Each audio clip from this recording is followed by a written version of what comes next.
ఆంధ్రప్రదేశ్‌లో నడిచేది red book రాజ్యాంగమే అని, పొలిటికల్ గవర్నెన్సే అని పదే పదే ముఖ్యమంత్రి గారి దగ్గర నుంచి, వాళ్ళ కుమారుడి దగ్గర నుంచి ఇక ప్రభుత్వ పెద్దలు వాళ్ళే కదా కీలకం.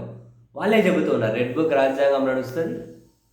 పొలిటికల్ గవర్నెన్సే నడుస్తది. మేము చెప్పినట్లే వినాలి. కింది స్థాయి నుంచి పై స్థాయి వరకు అని. అందులో అడ్డగోలు ఉల్లంఘనలున్నా కుదరదు, దాని మీద ముందుకెళ్లాల్సిందే అని. కానీ చాలా చోట్ల ఇప్పుడిప్పుడే సీనియర్ ఐపీఎస్లు, ఐఏఎస్లు వాటికి అడ్డు చెబుతూ ఉన్నారు. మాకు పోస్టింగ్ లేకపోయినా పర్వాలే, మేమైతే ఆ పని చేసి పెట్టము, అక్కడ సంతకం అయితే పెట్టకమని. అయితే మీరు సరే అని చెప్పి అటువంటి అధికారులను జీఏడీకి రిపోర్ట్ చేసేస్తున్నారట. ఇప్పటికే చాలామందికి పోస్టింగ్ లేయలే. యువ ఐపీఎస్ సిద్ధార్థ్ కౌశల్ లాంటి వాళ్ళు అసలు వాళ్ళు ఐపీఎస్ఏ వదిలేసుకొని వెళ్ళిపోయారు. ఎంత దారుణం! ఐపీఎస్ఏ వదిలేసుకొని పోయారు. తాజాగా మరో యువ ఐఏఎస్ ఆయన కీలక బాధ్యతల్లో ఉంటే నేను అట్లా అడ్డగోలుగా సంతకాలు పెట్టినా తప్పు అని చెప్పినందుకు ఆయన జీఏడీకి రిపోర్ట్ చేస్తారట. చేస్తే చేయనియండి. ఐఏఎస్ ఉంటారు, కొన్ని నెలల జీతాలు వస్తాయి రావు, పోనీయండి. నిజాయితీగా పనిచేసామని చెప్పి ఆత్మసంతృప్తి అయినా ఉంటుంది కదా. నిజంగానే ఆ యువ ఐఏఎస్ అధికారికి మీలాంటి వాళ్ళు ఉండాలి సార్ సిస్టంలో. ఏం వస్తే రానియండి. ఆ బాధ్యతలు ఇచ్చినప్పుడు ఏ బాధ్యత ఇస్తే ఆ బాధ్యతలు సక్రమంగా నిర్వర్తించండి. నష్టమే ఉంది. అడ్డగోలుగా ఎందుకు నాశనం చేయాలి రాష్ట్రాన్ని, సమాజాన్ని? ఎవరి ప్రయోజనాల కోసం మీరెందుకు సంతకాలు పెట్టాలి? ఈరోజు ఒక పత్రిక ప్రధానంగా రాసుకుంటూ వచ్చారు. ప్రభుత్వ అడ్డగోలు విధానాలతో అంటకాగితే భవిష్యత్తులో ఇబ్బందులు తలెత్తుతాయని భావించిన ఓ యువ ఐఏఎస్ ఏకంగా సహాయ నిరాకరణ చేయడంతో ఆయన్ను ఏ పోస్టింగ్ లేకుండా ఇటీవల జీఏడీకి అటాచ్ చేసి ప్రభుత్వ పెద్దలు కక్ష సాధించనియండి.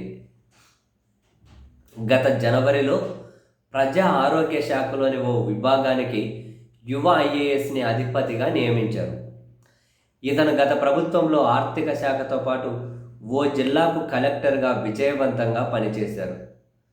ఈయన ప్రజా ఆరోగ్య శాఖలో బాధ్యతలు స్వీకరించే నాటికి 3,000 కోట్ల విలువ చేసే అత్యవసర సేవల కాంట్రాక్టును అస్మదీయుడికి కట్టబెట్టి నిధులు కొల్లగొట్టడానికి పెదబాబు చిన్నబాబు రంగం సిద్ధం చేశారట. అడ్డగోలుగా రూపొందించిన టెండర్ మార్గదర్శకాలపై ప్రారంభంలోనే ఆ యువ ఐఏఎస్ అసహనం వ్యక్తం చేశారు. అనంతరం టెండర్ ప్రక్రియలో నిర్వహించిన సమావేశాల్లోనూ అంటీ ముట్టనట్టుగానే ఉన్నారు. అయితే ముందే పక్కా ప్రణాళికతో మార్గదర్శకాలు రూపొందించడంతో తాము అనుకుంటున్న సంస్థకే ప్రభుత్వం దిగ్విజయంగా కాంట్రాక్ట్ అనేది కట్టబెట్టేశారట. అయితే 5 ఏళ్లకు 3,000 కోట్ల విలువ చేసే కాంట్రాక్ట్ ఇది. చేసిన పనికి బిల్లులు ప్రాసెస్ చేయడం, ఫైన్లు వేయడం సహా మొత్తం కాంట్రాక్టు పర్యవేక్షణ బాధ్యతలన్నీ ఆ యువ ఐఏఎస్ విభాగం కిందకే వస్తాయట.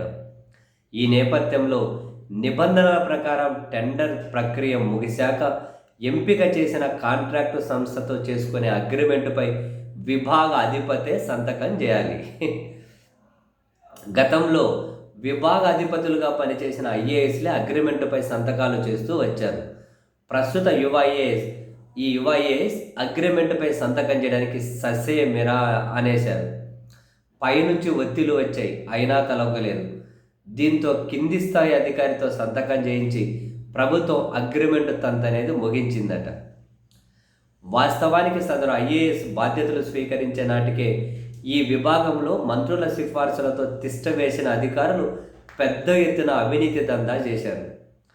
ప్రక్షాళనలో భాగంగా అవినీతి అధికారులను బయటకు పంపడానికి వీల్లేని పరిస్థితులు ఉండడంతో అయిష్టంగానే ఆ స్థానంలో కొనసాగుతూ వచ్చారు. ఇదిలా ఉండగా పేద ప్రజల ఆరోగ్య భద్రతకు గండి కొడుతూ మరో కొత్త పథకాన్ని ప్రభుత్వం తేవాలని నిర్ణయించింది.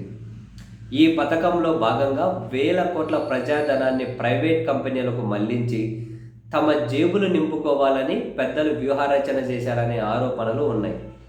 గత ఏడాది నుంచే పథకాన్ని రూపొందించడంపై ప్రజా ఆరోగ్య శాఖలో కసరత్తు నడుస్తోంది. కాగా గడచిన 2 నెలల్లో మార్గదర్శకాలు ఖరారు చేసి ప్రభుత్వానికి ప్రతిపాదనలు వెళ్ళడం, ఆమోదం లభిస్తే టెండర్ పిలిచే దశకు పురోగతి చేరుకుంది. దీంతో ఇక్కడి నుంచి ఎలాగైనా బయటపడాలనే ఉద్దేశంలో ఉన్న అధికారి సాధారణ పరిపాలనా అంశాలను పూర్తిగా పట్టించుకోవడం మానేశారు. ఒక్క ఫైలు ముందుకు కదలడం లేదని, ఈ పరిస్థితులను చక్కబెట్టడానికి శాఖ ప్రత్యేక ప్రధాన కార్యదర్శి విభాగం ప్రధాన కార్యాలయానికి చేరుకొని గత నెలాఖరులో సమీక్ష నిర్వహించారు. పనులు ముందుకు సాగడం లేదని యువ ఐఏఎస్ను మందలించారు. అనంతరం కొద్ది రోజులకే యువ ఐఏఎస్ వ్యక్తిగత సెలవు పెట్టారు.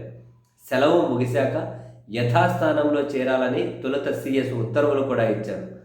అయితే ఈ అధికారి అక్కడే కొనసాగితే తామనుకుంటున్న పనులు ముందుకు సాగవని భావించిన ప్రభుత్వ పెద్దలు మరుసటి రోజే జీఏడీకి అటాచ్ చేస్తూ ఉత్తర్వులు ఇచ్చారట. ఇస్తే ఇవనే అండి, ఆడైనా ఐఏఎస్ పనులే చేయాలి కదా, బాధ్యతలు ఇస్తే చేయండి, చేసేది ఇంతే సక్రమంగా చేయండి, ఆత్మసంతృప్తినే ఉంటుంది కదా.